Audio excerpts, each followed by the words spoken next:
Okay, welcome back to this edition of the engine rebuilding for my 65 horsepower Murcury engine. And this is one of the dirtiest things I've done in a long time.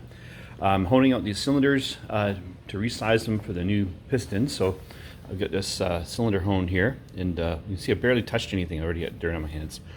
So this hone here, you adjust this collar here.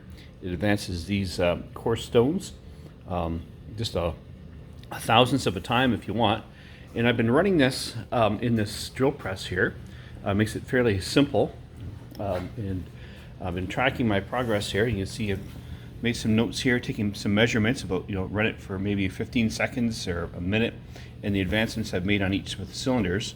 That one I get kind of aggressive, cut that one fairly quickly. So I've gotten to the stage where this piston here, this 15 thousandths of an inch piston, will now actually fit into each one of these bores here. Okay, now these measurements I have here aren't actually cylinder sizes, they're incremental increases in size of the cylinder.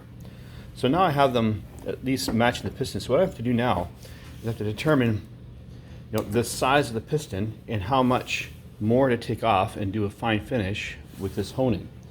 And I've got these precision measuring tools here that I'm using to do that. And that's my task today, is to take this down to fine honing, and then I can start cleaning up some of this horrendous mess. Look at this rag here, it's terrible, can't even touch it. Some of the precision tools I'm using here, so this is a cylinder bore gauge that I picked up. So you put the different size spindles on here, and you stick it in the cylinder, and it'll measure. I'm getting filthy already.